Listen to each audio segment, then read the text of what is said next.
Tá ok. Eu não estou gravando, Nilson, por favor, grave, porque essa gravação eu não tenho no momento, tá ok? Bom, senhor, o processo do item 34, ele é diferente dos outros que nós vimos da Renuca do Brasil, tá certo?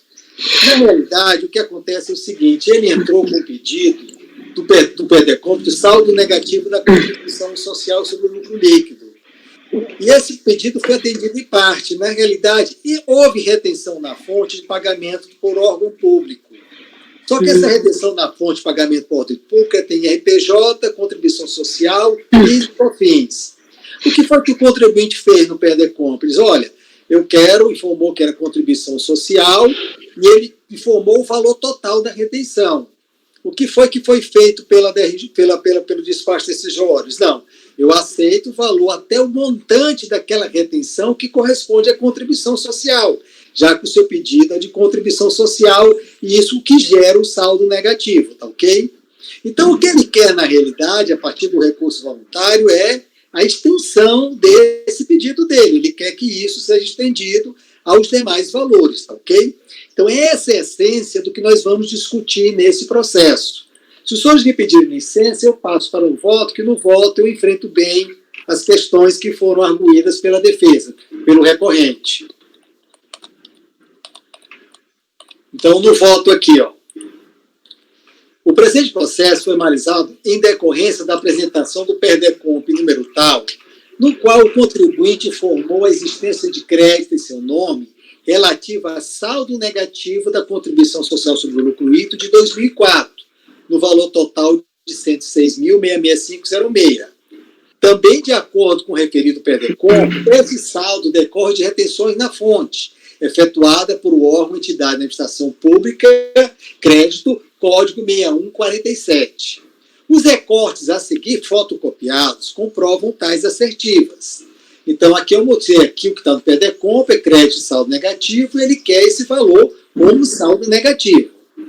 E aí ele coloca o que gerou o saldo negativo, é a retenção na fonte de R$ 106.665,06.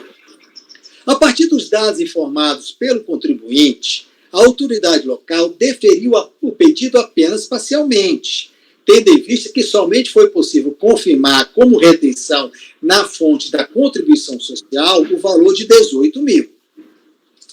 Em sua contestação, o contribuinte alega que cometeu um equívoco no preenchimento do PEDECOMP, pois o crédito recolheria não só de retenções da contribuição social, mas também relativo aos seguintes tributos, IRPJ, PIS e COFINS. Apresenta, nesse sentido, notas fiscais relacionadas a operações que geraram o crédito e solicita a realização de diligências para confirmação da verdade dos fatos. Ao apreciar a mídia, a DRJ não reconheceu o pleito, tendo por base o que dispõe as instituições normativas da Receita Federal 460, 600, 900 e 1.300, está entendendo? Então, concluiu que, deste modo, tendo sido repisada a disciplina legal e normativa aplicável ao PEDECOMP, é evidente que, mesmo que se pudesse entender que o contribuinte se equivocou ao preencher o PEDECOMP, tal equívoco não corresponde a uma mera inexatidão material.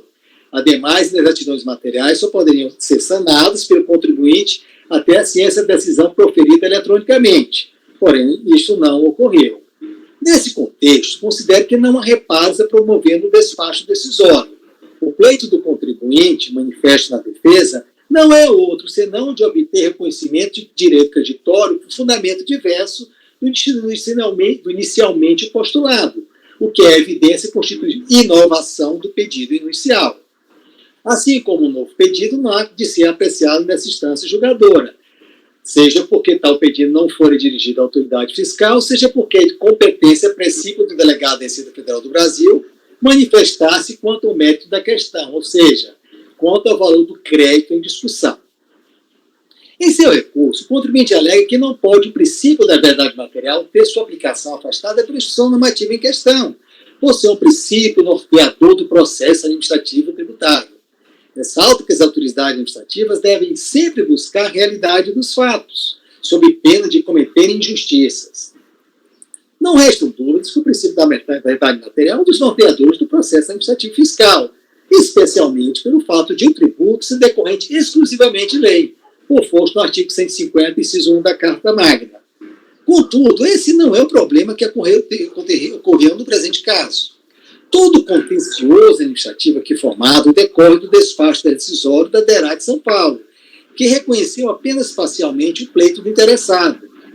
Resta em conteste que a decisão do DERAT de São Paulo foi correta, haja vista que o próprio contribuinte reconheceu que cometeu um equívoco contra o preenchimento do PEDECOMP.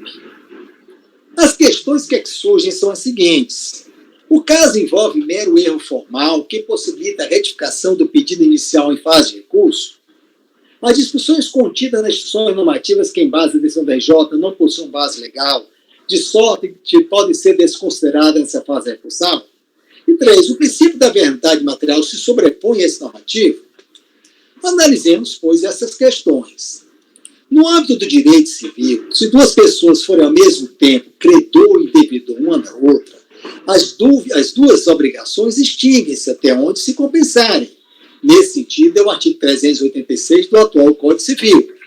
Se duas pessoas forem ao mesmo tempo credor e devedor uma da outra, as duas obrigações extinguem-se até onde se compensarem. Tal regramento, entretanto, não se aplica na esfera tributária, que possui disciplinamento próprio. Ao tratar da compensação, o CTM, seu artigo 170, remete diretamente à lei os seguintes termos.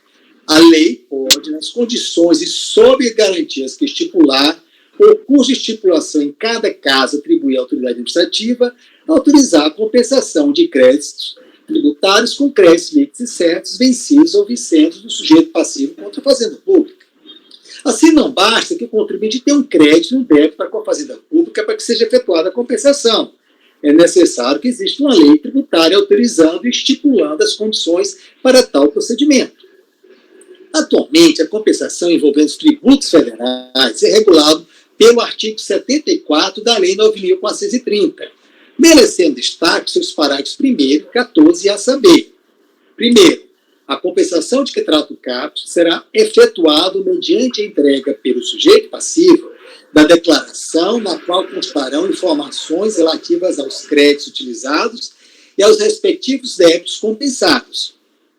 A Secretaria da Receita Federal disciplinará o disposto nesse artigo, inclusive quanto à fixação de critérios de prioridade para apreciação de processos de restituição, de ressarcimento e de compensação. Nós, com o dispositivo, é claro, ao estabelecer que a compensação deve ser efetuada mediante declaração, na qual constarão informações relativas aos créditos utilizados, cabendo à Receita Federal o seu disciplinamento. O parágrafo 1º estabeleceu a necessidade de utilização de uma declaração. O parágrafo 1º, que estabeleceu a necessidade de utilização da declaração, foi introduzido pela medida provisória 66/2002, convertido para a Lei 10.667. A partir de então, diversas instruções normativas foram expedidas pela Receita Federal, disciplinando o procedimento de compensação. Foi 460, 600, 900, 1.300 e atual é 1.717.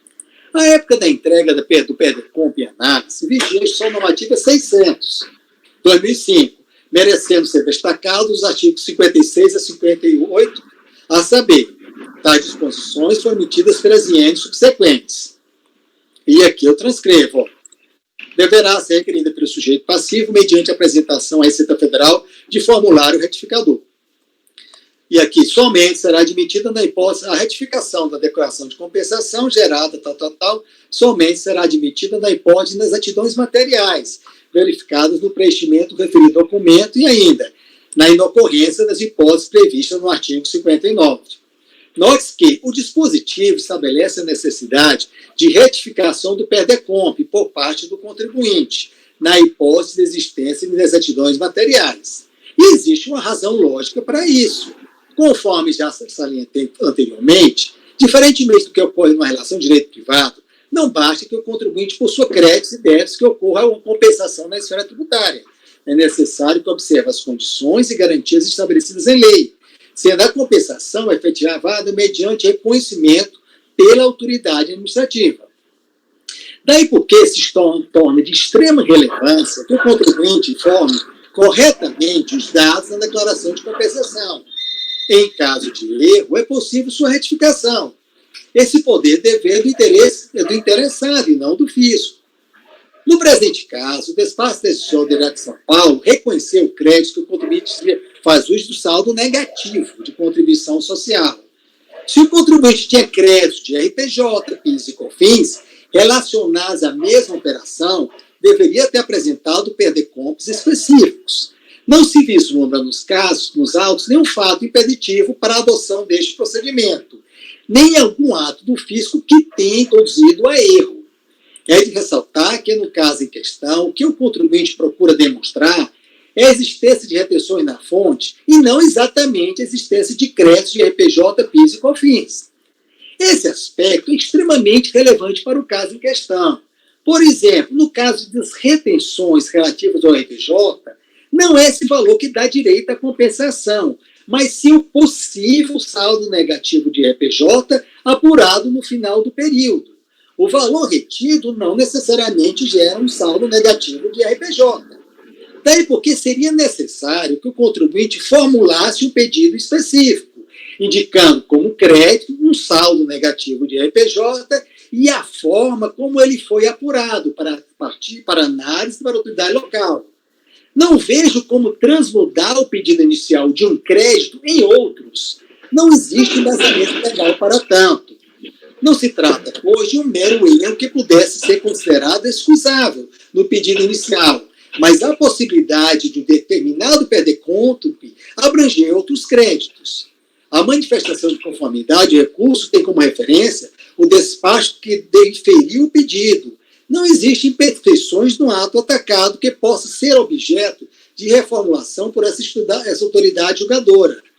Também não vejo como aplicar o princípio da verdade material ao caso em litígio. Conforme a lição de Odete Medalar, o princípio da verdade material ou verdade real, vinculado ao princípio da oficialidade, exprime que a administração deve tomar decisões com base nos fatos, tais como se apresentam na realidade, não satisfazendo com uma versão oferecida pelos sujeitos. Para o tanto, tem o direito e o dever de carregar para o expediente todos os dados, informações, documentos a respeito da matéria tratada, sem estar jungida aos aspectos considerados pelos sujeitos. Assim, no tocante às provas, desde que obtidas por meios lícitos, a administração detém a liberdade de pleno de produzi-las. A investigação dos fatos deve trazer aos autos o que realmente ocorreu, a realidade, ao contrário do processo em que vigora a verdade formal, onde o julgador deve apreender os fatos do que contiveram os autos. A administração, especialmente em razão do princípio da moralidade, da boa-fé, deve aplicar a lei corretamente, devendo verificar o seu suporte fático segundo efetivamente o que ocorreu no mundo real. As partes trazem suas provas e o julgador as examina, podendo requerer outras se julgar necessário. Porém, o poder instrutório do julgador é definido pelos limites da lida formada nos autos. A questão aqui em análise não envolve a busca de novas provas que possam demonstrar o direito creditório que foi referido pelo contribuinte e que ocasionou o litígio. O despacho decisório reconheceu o crédito que o contribuinte fazia jus a título de saldo negativo de contribuição social. Não existe questão probatória a ser analisada nesse aspecto, para que se possa invocar o princípio da verdade material. Nesse contexto, não faz sentido a conversão do julgamento em diligência. Como já dito, o que o contribuinte pretende em fase recursal é que o pedido inicial seja estendido a outros créditos relacionados à mesma operação comercial. Como já salientei, esses outros créditos requerem uma análise diferenciada, própria para cada um dos tributos envolvidos. Não se trata de um mero erro de preenchimento de perder-comp que impossibilitou a identificação de um determinado crédito. As normas tributárias não permitem tal transformação ou extensão, nem essa autoridade tem esses poderes. Por tais motivos, não vejo como acolher o pleito da recorrente. Conclusão: de todo exposto, volto no sentido de negar provimento ao recurso voluntário. Ok? Eu vou tentar aqui rapidamente para ver se meu computador volta. Enquanto os senhores, eu estou acompanhando, a palavra está liberada.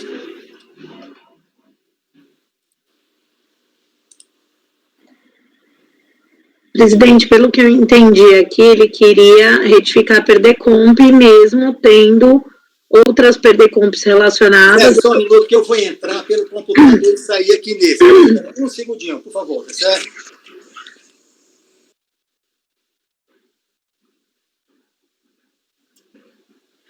O negócio que ele queria...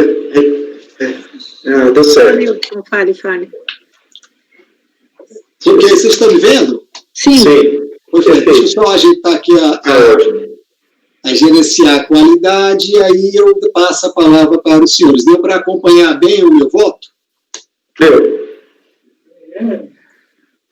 Ok. Essa gravação mesmo está com você dessa parte, porque eu interrompi naquela hora e eu não acho que agora não faz sentido. Eu acho que a Patrícia também não, ela está gravando, né? A gravação está normal, não é isso? Eu estou gravando também. Então, sim, a Patrícia está gravando também. Pronto, Gisele, a palavra está facultada. Então, presidente, pelo que eu vi aqui, o contribuinte está querendo ampliar o pedido que se limitaria à CSLL, né? Guardadas as outras digressões, né? Que aí eu poderia até acompanhá-lo pelas conclusões, mas pelo que eu estou entendendo é isso. Então, o contribuinte, ele nesse caso, ele teve um reconhecimento parcial bem menor do que o inicialmente pleiteado de saldo negativo da própria CSLL, correto? E ele também tem vários outros perdecompos relacionados em trâmite, em análise pela né, ou não?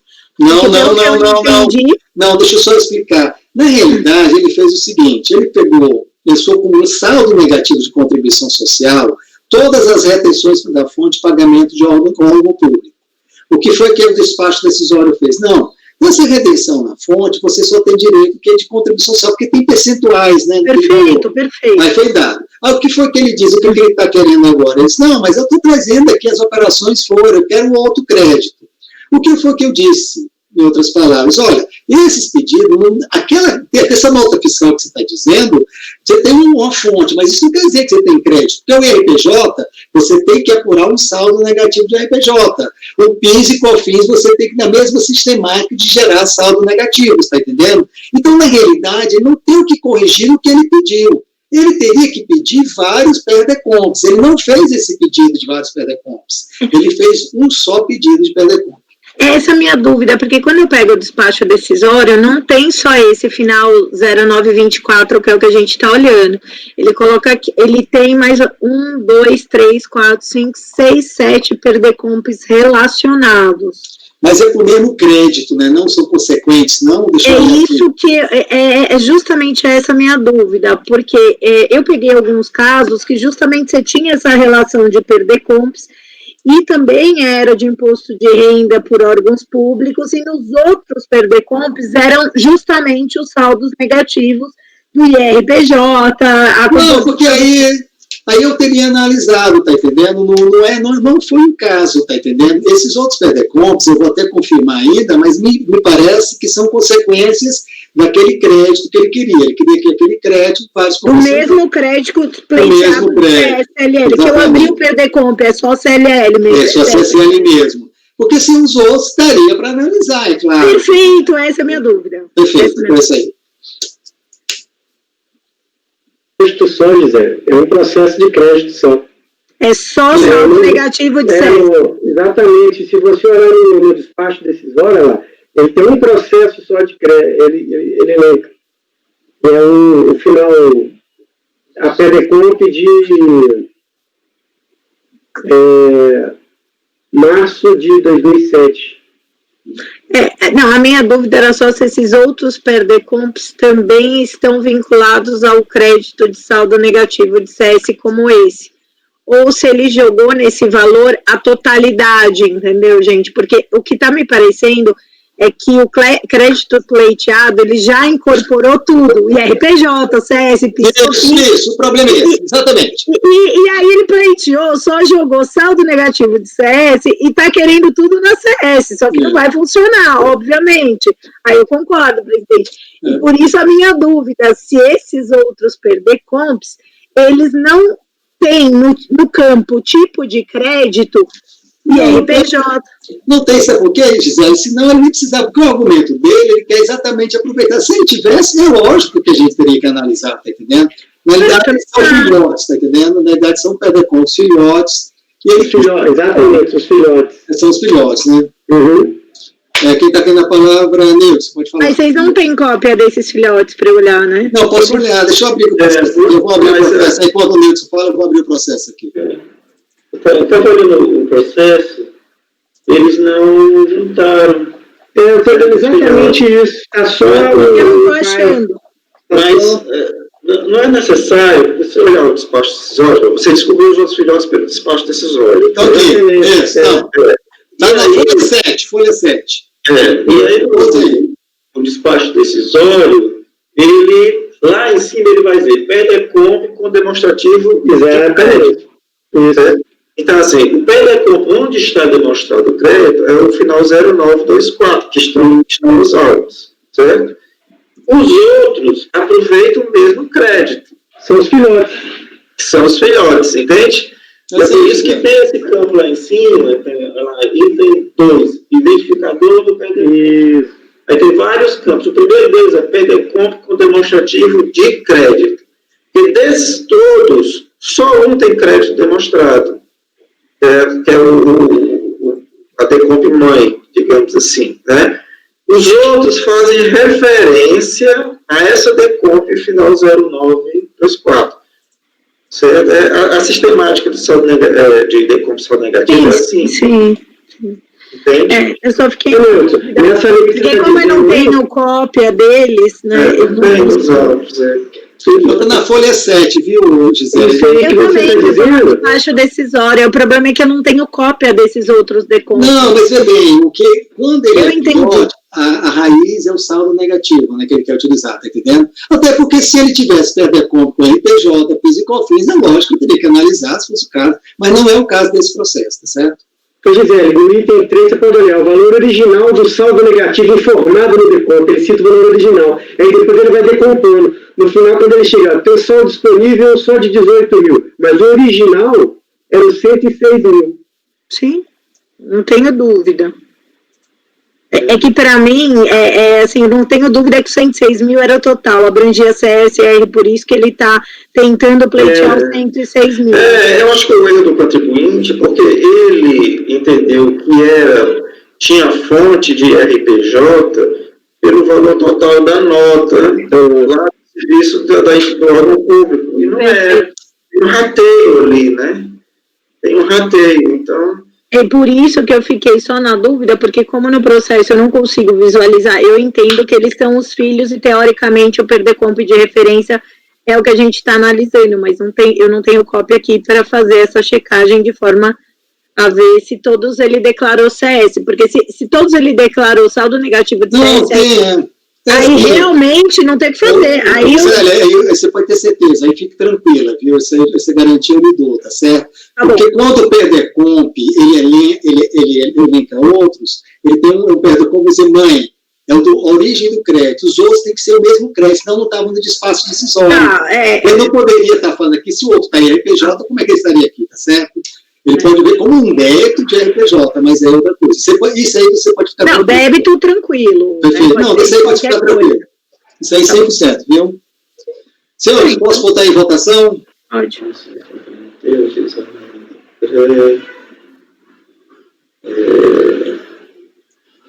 Não custava juntar, né, presidente? Era tão mais fácil. Não, é porque eu não poderia, né? Veja bem, eu teria que mudar outra coisa, porque não é executor com notas fiscais, mas aí o que é que ele vai dizer o quê? Bom, mas aí eu vou... Tem crédito RPJ? Não dá. Realmente isso aqui é impossível, tá entendendo? É contra a lei. Eu só achei que o direito civil até funcionava, né? Que se você tem débito e crédito, assistir, o direito tributário é diferente. Doutor Neudes, qual é o seu voto?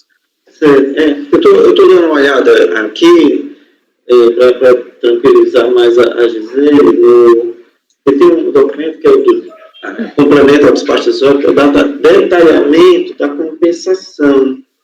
Certo? Aí ele vai fazer a distribuição do saldo negativo entre todas aquelas DECOMPs, certo? Que é um só saldo negativo para todas aquelas. Eu vou olhar na folha 10, você vai ver que diz assim, ó, o primeiro... Acha necessário, doutor? Vamos lá, folha 10. Folhas 10, a primeira DECOMP é a DECOMP com demonstrativo do crédito, tá? Aí ele vai dizer o quanto vai para essa DECOMP. Aí o segundo, declaramento da compensação, valores devedores e emissão de dados. DECOMP número 2706. Aí ele vai ver como distribuir o crédito para essa DECOMP, entende? Então você pode ver que todas as DECOMPs são referidas aqui, que essa folha complementar do despacho decisório. Entendeu? Quer dizer, ela também demonstra por esse único crédito que é demonstrado nessa decomp final 0924, é distribuído para todas as outras decomps que são citadas no disposto decisório. Certo?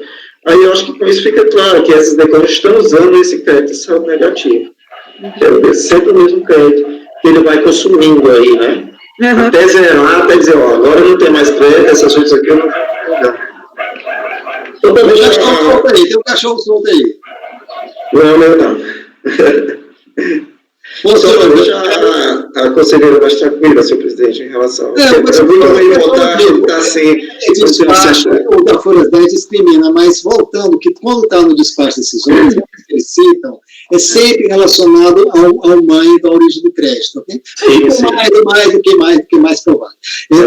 Efigênio, pode falar aí. Pronto, está mudo ou porque eu posso votar? Pode votar, presidente. Pode partir para a votação. Voto, por favor. Acompanha o relator, senhor presidente. Tá certo, doutora Gisele. Eu acompanho o relator só pelas conclusões, porque tem alguns pontos aí dos quais eu não... Agora quer que vote só pelas conclusões, é isso? Só pelas conclusões, que é justamente os deveres da autoridade, nosso impasse, presidente. Não tem problema, não. Depois da doutora Gisele, doutor Alain, né? Com o relator, presidente, em total. Depois doutor Alain, doutor Alexandre. Eu também vou acompanhar pelas conclusões, presidente. Gisele, Alexandre, pelas conclusões. Depois doutor Alexandre, doutor Figênio. O relator, presidente. O relator. Depois do doutor Alexandre, o doutor Jefferson. Acompanho o relator, presidente. Pelas conclusões. Peraí, cara. Doutor Jefferson. E doutor André. O relator. Perfeito. Então fica o seguinte: acordo os membros do colegiado por unanimidade de votos sem negar provimento ao recurso voluntário. Os conselheiros Gisele, Jefferson e Alexandre votaram pelas conclusões do relator. Correto? Ok, senhores. O próximo item da pauta, deixa eu ver que horas são. 5h29, porque no momento 10:06 a moça sai de Tecuma iniciar a nossa gravação. Esse foi o 34, né? O 35 já foi julgado hoje de manhã. Vamos agora ao item 36 da pauta, que é o processo número 10.882.000.097/2004-68. Recorrente, SPV, Serviço de Previdência e Prevenção e Vigilância, né, limitada. A relatora é a doutora Gisele, a quem eu passo imediatamente a palavra. Somente, presidente, estou colocando aqui na pasta, que eu já estou colocando os demais. Vamos lá. Só um segundinho que eu estou abrindo, para vocês também poderem abrir, né? Conseguiram? Não, ainda não. Eu já coloquei. Bom, esse caso... teoricamente, a resolução é simples, porque a DRJ ela teve um trabalho bem hercúleo para remontar a situação, tá? Mas, bom, vamos lá. Na verdade, esse PERDECOMP, ele visa a compensação de créditos oriundos de pagamento a maior de ICS relativo a agosto de 2007, estimativa mensal com débitos do mesmo tributo relativos ao período de apuração de maio de 2007. Só ver uma coisinha. Tá. Aqui, na verdade, vocês vão verificar no curso do procedimento que trata-se daquela, não é bem precatório, mas é um direito relativo a imóveis reconhecidos contra a Fazenda Pública do Paraná. É uma situação que eu nunca tinha vislumbrado, né, completamente diferente do que usualmente a gente vem julgando com relação a PERDECOMP. Aí veio sempre a minha questão, né, será que a gente está diante daquela situação do artigo 78 dos atos das disposições transitórias, da possibilidade desses precatórios serem elegíveis como créditos compensáveis e dentro aí do regime da própria Receita Federal do Brasil, ou se não, eu estou diante de créditos de natureza não tributária, e ainda aqui a gente vai ver, envolve inclusive terceiros. Estou fazendo essa breve introdução por conta da peculiaridade. Então, a autoridade preparadora aqui, ela vem e traz algumas exigências documentais por parte da contribuinte, para fins de verificar a potencial origem deste direito creditório decorrente dessa ação judicial transitada em julgado. Em atendimento a essa intimação, a contribuinte, ela junta a escritura pública de cessão de direitos dessa Comioeste de Madeiras em favor da SPV, que seria a contribuinte aqui, né, que pleiteia o direito creditório, nesse valor de 200 e 500 mil. Então, ela recebe por cessão dessa Comioeste Comércio e Madeira, que ela participou de uma ação judicial contra a Fazenda do Paraná, e a partir daí, uma vez que saiu vencedora, ela cedeu esse direito para nossa recorrente aqui. Então, para tanto, e aí aquela história de lista de precatórios, e por isso que eu falei, né, mas a gente também tem um problema de terceiros, porque, teoricamente, essa Comioeste cede esses direitos para a SPV. Então, ela traz a escritura pública de cessão, ela traz cópia do recurso especial, certidão de objeto e pé e tudo mais. Então, no item 4. Uma questão de ordem aí, porque o presidente, será que ele está ouvindo, o presidente? Estou ouvindo. Tá ouvindo. Eu estou ouvindo para não ter que repetir, de repente eu tivesse porque eu tive que ajeitar umas coisas aqui, eu tinha ficado sem imagem. Então, pode continuar, doutor José, estou acompanhando. Porque esse caso é bem peculiar, eu não sei nem se estou sendo lenta, mas para mim foi novidade, então eu estou também colocando para vocês. E aí, a CEORT, ela analisou e foi categórica no sentido que não se trata de uma quantia recolhida ao Tesouro Nacional, a título de tributo ou contribuição administrado pela Secretaria, e sim uma questão de terras, onde figura como requerido o Estado do Paraná, e ora, se o crédito se configura como não tributário, e mais, se a Fazenda Nacional não é parte, não há que se falar em pedido de restituição na forma da IN 210 de 2002 à época. Cientificada, a contribuinte, ela traz, né, que ela formulou, de acordo com as INs, esse pedido de restituição, que ela apresentou todos os documentos e que ela estaria amparada por essa lei 9.496 e pela emenda constitucional, a qual propicia o poder liberatório de pagamento de tributos da entidade devedora, os precatórios que não foram liquidados até o exercício a que se refere. E aí ela argumenta que, ainda com base na IN 360, que a IN prevê a possibilidade de restituição e compensação, uma vez que a norma legal não especifica que o crédito deve ter origem tributária. Ou seja, aqui o argumento da contribuinte já cai, meio que automaticamente cai por terra, porque a gente tem uma série de diplomas aí muito claros nesse sentido. Bom, cientificada da decisão, então, a DRJ, né, por unanimidade, julgou improcedente, né, justamente por considerar o crédito não tributário. A recorrente, ela interpõe o recurso voluntário, reiterando as razões, e reforça o fato que a Lei 9.496 consigna a possibilidade da União assumir essa responsabilidade pelas dívidas imobiliárias dos estados, e que, portanto, né, a contribuinte teria o direito, a partir da aquisição de créditos de processos judiciais com trânsito em julgado, de ver os débitos aqui pleiteados com a Secretaria compensados na forma da legislação vigente. É o relatório, presidente. Aí, se vocês quiserem, já passo ao voto. Pode passar para o voto, doutora Gisele. Bom, aqui, embora eu transcreva, o voto condutor da decisão de piso foi extremamente cirúrgico. Ele trouxe uma retrospectiva de toda a legislação pertinente a esse tema, a questão constitucional. Ele trouxe uma série de precedentes, colocando essa questão dos precatórios. Então, assim, eu quis transcrever, até porque boa parte das razões de decidir, especialmente as grifadas, eu vou adotar como minhas, mas aqui embaixo, se vocês depois quiserem, com calma, ler, realmente é uma decisão excepcional sobre o tema e ajudou muito. Só tem um ponto que eu tenho divergência e é aqui que eu vou colocar, mas não afeta o deslinde do processo. Então, vamos lá. E podem pular toda a minha transcrição e ir direto para o item 11, que eu vou fazer um resumo, tá? Eu só coloquei para vocês verem que eu estou basicamente indo pela razão de decidir muito similar à decisão de PIS.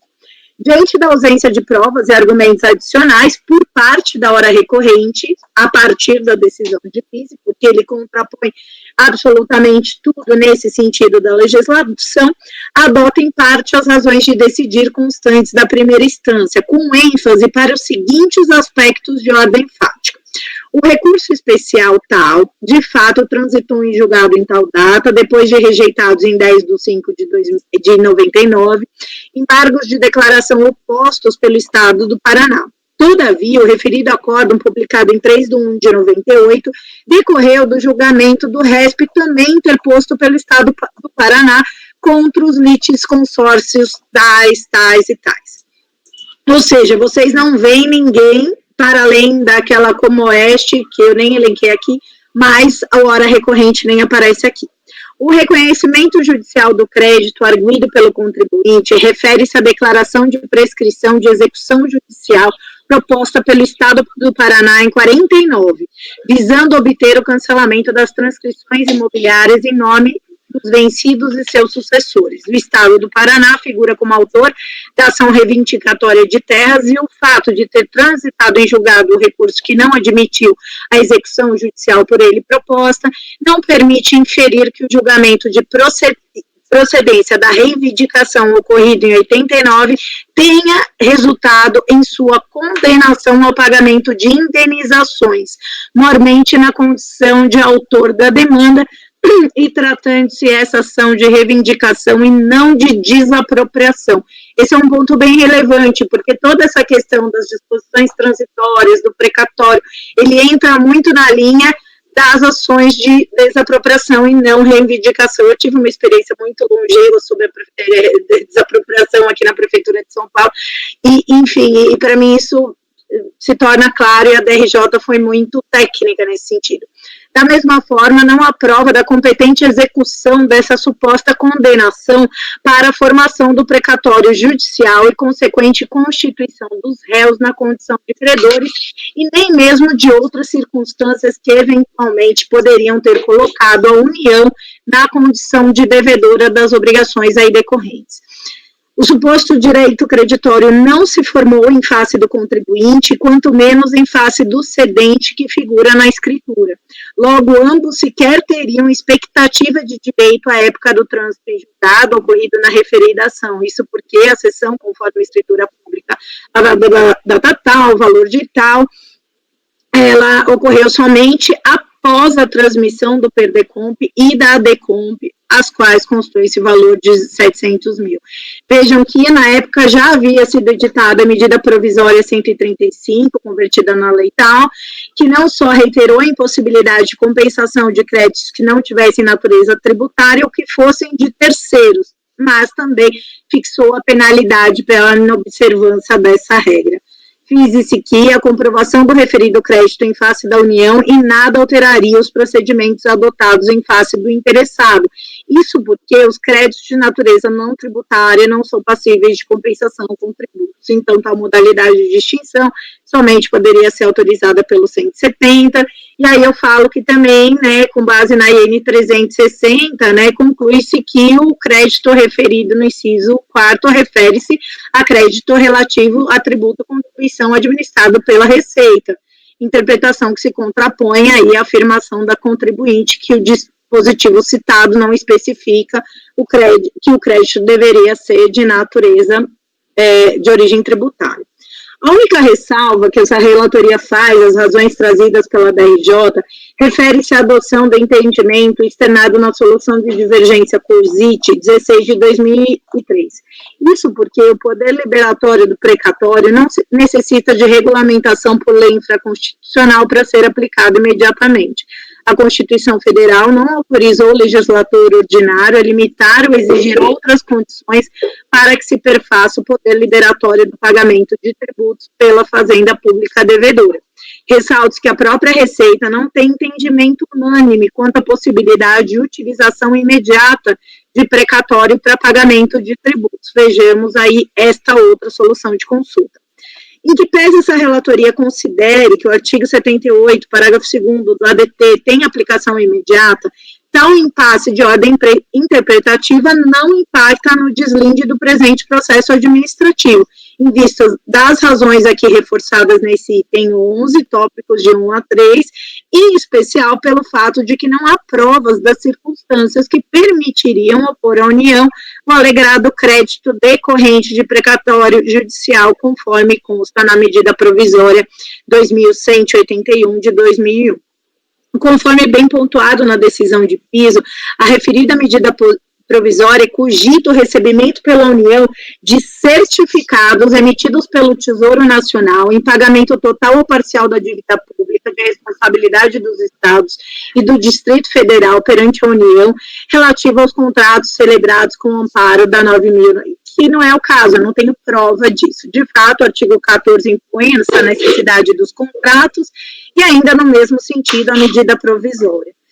Então, eu estou acolhendo, só fiz essa ressalva. Por fim, quanto ao pedido subsidiário da recorrente, no sentido de que seja afastada a aplicação de juros com base na taxa Selic, quando da potencial exigência dos valores em abertos não compensados, sob pena de violação ao princípio da capacidade contributiva, vale consignar que não cabe a essa relatoria afastar a incidência dos juros moratórios calculados a Selic, tampouco analisar a arguição, e aí tem lá a 9.430, tem a súmula do CAF, mas não necessariamente, né, aqui é em compensação, não propriamente no contexto da súmula, por isso que eu não quis citar.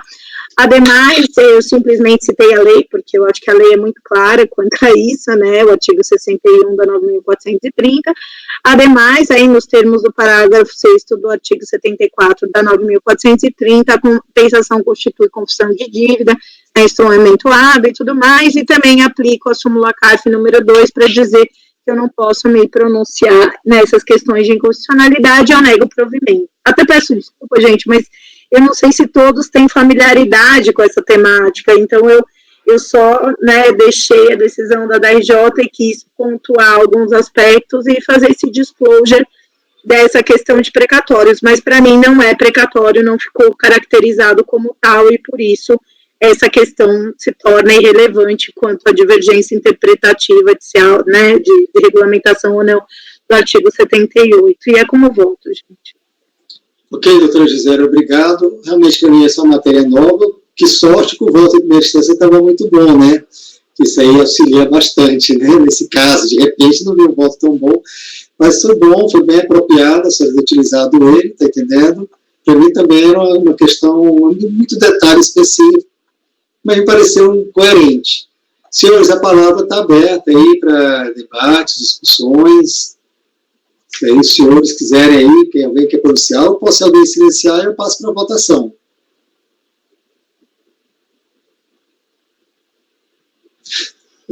Doutor Nelson, qual é o seu voto?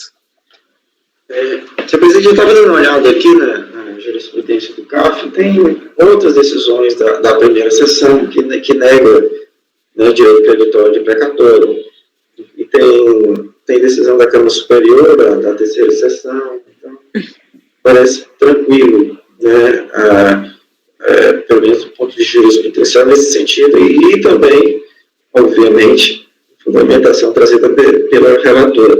Mas eu resolveria isso, assim, muito mais simples, o crédito de terceiro, né, então um dispositivo direto, assim, explícito, é o primeiro item lá é o artigo 74 do parágrafo 12, se não me engano, da 9.430, diz assim, olha, você não declarada decompe de crédito de terceiro, né? E a crédito de terceiro, aí, esse caso aí,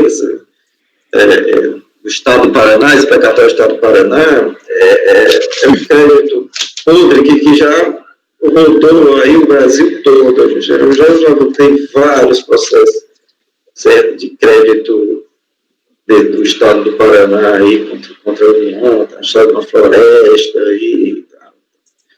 Então, para mim é tranquilíssimo, eu vou acompanhar o relator. Doutor Terceiro, doutor Alain. Acompanho a relatora, presidente.